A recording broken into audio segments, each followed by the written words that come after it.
പത്തരമാറ്റിൻ്റെ അടിപൊളി എപ്പിസോഡിലേക്ക് എല്ലാവർക്കും സ്വാഗതം. അങ്ങനെ നമ്മുടെ നന്ദു ഒരു കേസുമായിട്ട് മുന്നോട്ട് പോകുന്ന സമയത്ത് അതിൻ്റെ ശത്രുക്കൾ വന്നിട്ട് നന്ദുവിനെ കൊല്ലാൻ വേണ്ടിയിട്ട് ശ്രമിക്കുകയാണ്.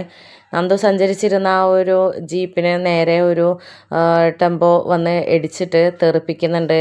അങ്ങനെ അതിലുള്ള നന്ദുവിൻ്റെ ഡ്രൈവർക്കും നന്ദുവിനുമൊക്കെ പരിക്ക് പറ്റുന്നുണ്ട്. ഡ്രൈവറാണെങ്കിൽ അത്യാവശ്യം സീരിയസ് ആയിട്ടും നിൽക്കുകയാണ്. നന്ദുവിനാണെങ്കിൽ ബോധവുമില്ല. അങ്ങനെ ഹോസ്പിറ്റലിൽ കൊണ്ടിട്ട് ICUവിലാക്കിയിരിക്കുകയാണ് നന്ദുവിനെ. ഈ വാർത്തയിലാകെ നിറഞ്ഞിരുന്നു. അങ്ങനെ ഇത് നമ്മുടെ ജലജ കാണുകയും നന്ദുവിന് ആക്സിഡൻറ്റ് പറ്റി എന്നറിഞ്ഞതിൽ വളരെയധികം സന്തോഷിക്കുകയാണ്. എന്നിട്ട് ജലജ ഇക്കാര്യത്തെക്കുറിച്ച് നമ്മുടെ അബിയോട് പറയും. അവർ രണ്ടുപേരും അവൾ അങ്ങ് ചത്തു കിട്ടിയാൽ നന്നായിരുന്നു എന്നുള്ള ആലോചനയിലാണ് നിൽക്കുന്നത്. അങ്ങനെ ഈ വാർത്ത നന്ദുവിന് അപകടം പറ്റിയെന്ന വാർത്ത നവീന് അറിയുകയാണ്. നവീനാണെങ്കിൽ അതൊട്ടും തന്നെ സഹിക്കാൻ പറ്റിയിരുന്നില്ല. മുത്തശ്ശനോട് യാത്ര പറഞ്ഞിട്ട് എനിക്ക് അത്യാവശ്യമായിട്ട് ഒരാളെ കാണാനുണ്ട്, പിന്നെ നന്ദുവിന് ആക്സിഡൻറ്റ് പറ്റി എന്നുള്ള ഒരു വാർത്തയും കേട്ടു, അതിനെക്കൊണ്ട് എന്തായി എന്ന് പോയി നോക്കണം എന്നൊക്കെ പറഞ്ഞിട്ട് നവീന് ഹോസ്പിറ്റലിലോട്ട് പോവുകയാണ്. ആ ഒരു സമയത്ത് മുത്തശ്ശൻ ചിന്തിക്കുന്നുണ്ട്, ഇവനെന്താ നന്ദുവിൻ്റെ കാര്യത്തിൽ ഇത്ര വെപ്രാളം? നന്ദുവിൻ്റെ ആ ഒരു വാർത്ത കേട്ടത് മുതലാണല്ലോ ഇവനാകെ ടെൻഷൻ പിടിച്ച് നിൽക്കുന്നത്. ഇനിയിപ്പോൾ ഇവൻ പറഞ്ഞ ആ പെൺകുട്ടി നന്ദു ആയിരിക്കുമോ എന്നുള്ളത് നവീൻ്റെ മുത്തശ്ശൻ ഇങ്ങനെ ചിന്തിക്കുന്നുണ്ട്. അങ്ങനെ പിന്നീട് നമ്മുടെ നവീനെ ഓടി നന്ദുവിൻ്റെ അടുത്തെത്തിയിരിക്കുകയാണ്. എന്നിട്ട് ഡോക്ടറെ കണ്ട് സംസാരിക്കുന്നുണ്ട്. ആ സമയത്ത് ഡോക്ടർ പറയുന്നുണ്ട്, ഇപ്പോൾ ഒന്നും പറയാനായിട്ടില്ല, എന്തായാലും കൂടെയുള്ള ഡ്രൈവർ വളരെയധികം സീരിയസ് ആണ്. നന്ദുവിനും ബോധം തെളിഞ്ഞിട്ടില്ല. ബോധം തെളിഞ്ഞെങ്കിൽ നമുക്ക് എന്തെങ്കിലുമൊക്കെ പറയാൻ പറ്റുകയുള്ളൂ. മരുന്നുകളൊക്കെ കൊടുത്തിട്ടുണ്ട്, മരുന്നുകളോട് പ്രതികരിച്ചും തുടങ്ങിയിട്ടുണ്ട്. പക്ഷേ ബോധം വന്നിട്ടില്ല. എന്നാലും നമ്മൾ കുറച്ച് സീരിയസ് ആയിട്ടാണ് അത് കണക്കാക്കുന്നത്. കാരണം വിളിച്ചിട്ട് മിണ്ടുന്ന ഒന്നുമില്ല, തലക്ക് നന്നായിട്ട് പരിക്ക് പറ്റിയിട്ടുണ്ട് എന്നൊക്കെ പറയുന്നുണ്ട്. ഇത് കേട്ടപ്പോൾ നമ്മുടെ നവീന് വളരെയധികം സങ്കടപ്പെടുകയാണ്. ആ കാഴ്ച നമ്മുടെ നന്ദുവിൻ്റെ അമ്മ കനക കാണുന്നുണ്ട്. എന്നിട്ട് ഇത് ആ നവീനല്ലേ നമ്മുടെ അനിയുടെയും നന്ദുവിൻ്റെ കേസ് തെളിയിച്ച് നന്ദുവിനെ കാണാൻ ഓടി വന്നതാണല്ലോ, ഇവന് വല്ലാത്ത സങ്കടം ഉണ്ടല്ലോ, അവർ അത്രയ്ക്കും നല്ല ഫ്രണ്ട്സ് ആണല്ലോ, അതുകൊണ്ട് അവന് സഹിക്കാൻ പറ്റുന്നുണ്ടാവില്ല, അതായിരിക്കും എന്നൊക്കെ ചിന്തിക്കുന്നുണ്ട്. എന്നിട്ട് ഇവൻ്റെ സങ്കടത്തിൽ എന്തൊക്കെയോ പന്തികേടുണ്ടോ? അങ്ങനെയൊന്നും ഉണ്ടാവില്ല, അവന് നല്ലൊരു വക്കീലാണ്, എന്നെപ്പോലുള്ള ഞങ്ങളെപ്പോലുള്ള കുടുംബത്തിൽ നിന്നൊന്നും പെൺകുട്ടികളെ അവന് സ്നേഹിക്കുകയോ എടുക്കുകയോ ഒന്നും ചെയ്യില്ല. അവന് സുഹൃത്തുക്കളോടും അത്രയ്ക്ക് സ്നേഹം ഉണ്ടാവും. കാരണം ആ സ്നേഹബന്ധത്തിൻ്റെ പേരിലാണല്ലോ അനിയുടെ കേസ് എടുത്തിട്ട് അത് വാദിച്ച് ജയിച്ചത് എന്നൊക്കെ ഇങ്ങനെ കനകയുടെ ചിന്ത വരികയാണ്. ആ ഒരു സമയത്താണ് നമ്മുടെ അനി അങ്ങോട്ടേക്ക് ഓടിയെത്തുന്നത്.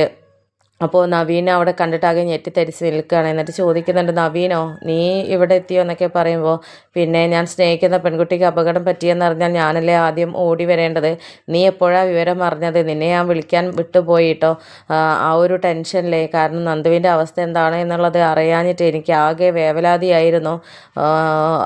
ദൈവം എന്നെ കൈവെടിയുമോ എന്നുള്ള പേടിയൊക്കെ എനിക്കുണ്ടായിരുന്നു. ഇവിടെ എത്തിയപ്പോഴാണ് സമാധാനമായടാ എന്നൊക്കെ പറയുന്നുണ്ട്. പക്ഷേ ഇത് കേട്ടപ്പോൾ എനിക്കാകെ ഇഷ്ടപ്പെടുന്നില്ല.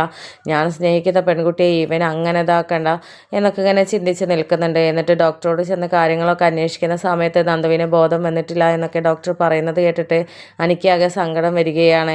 അനി അവിടെ നിന്ന് കരയുന്നുണ്ട്. അപ്പോൾ നവീന് ചിന്തിക്കുന്നുണ്ട്, ഇവനെന്തിനാ ഇങ്ങനെ പൊട്ടിക്കരയുന്നത്, എന്നെക്കാളും വലിയ സങ്കടം ഇവനെന്തിനാ എന്നൊക്കെയാണ് നവീന് ചിന്തിക്കുന്നത്. അതേസമയം നമ്മുടെ കനകയാണെങ്കിൽ ഇവരുടെ കാര്യം ശ്രദ്ധിക്കുന്നുണ്ടായിരുന്നു.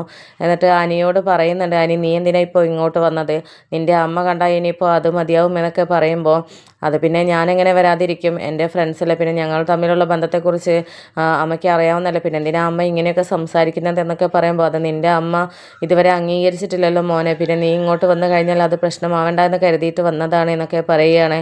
അപ്പോൾ അനി പറയുന്നുണ്ട്, അതെന്തായാലും പ്രശ്നമാവില്ല, കാരണം ഞങ്ങളെന്തായാലും മുന്നേയുള്ള ഫ്രണ്ട്സാണല്ലോ, പിന്നെ നന്ദു എൻ്റെ കല്യാണത്തിന് സമയത്ത് ആത്മഹത്യക്ക് ശ്രമിച്ച സമയത്തും ഞാനിവിടെ വന്നിരുന്നല്ലോ, അതൊക്കെ നിങ്ങൾക്ക് അറിയാവുന്നതല്ലേ എന്നൊക്കെ ഇങ്ങനെ പറയുന്നുണ്ട്. ആ ഒരു സമയത്ത് അവരുടെ സംസാരം കേട്ടിട്ട് നവീൻ വന്ന് ചോദിക്കുന്നുണ്ട്, എന്താ സംസാരിക്കുന്നത്, നന്ദുവിൻ്റെ എന്തെങ്കിലും പ്രത്യേകിച്ച് എന്തെങ്കിലും ഡോക്ടർ പറഞ്ഞോ എന്നൊക്കെ ചോദിക്കുമ്പോൾ, ഇല്ല മോനെ, പ്രത്യേകിച്ചൊന്നും അറിയാൻ പറ്റിയിട്ടില്ല, മോക്ക് ബോധം വന്നിട്ടില്ല എന്നാണല്ലോ പറയുന്നത് എന്നൊക്കെ പറയുന്നുണ്ട്. അപ്പോൾ ആ സമയത്ത് നവീന് കനകയെ ആശ്വസിപ്പിച്ച്, അമ്മ എന്തായാലും വിഷമിക്കേണ്ട, അവൾക്കൊന്നും പറ്റിയില്ല, നമുക്കൊക്കെ പ്രാർത്ഥിക്കാമെന്നൊക്കെ പറയുന്നുണ്ട്.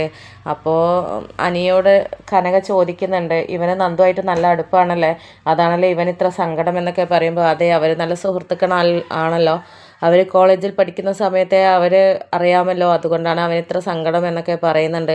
ആ ഒരു സമയത്തും അനിയുടെ മനസ്സിൽ ആശങ്കയുണ്ടായിരുന്നു, ഇനി ഇവനെങ്ങാനും ഇക്കാര്യത്തെക്കുറിച്ച് നന്ദുവിൻ്റെ അമ്മയോട് പറയോ, അങ്ങനെ അറിഞ്ഞു കഴിഞ്ഞാൽ പിന്നെ എല്ലാം കുളമാവും.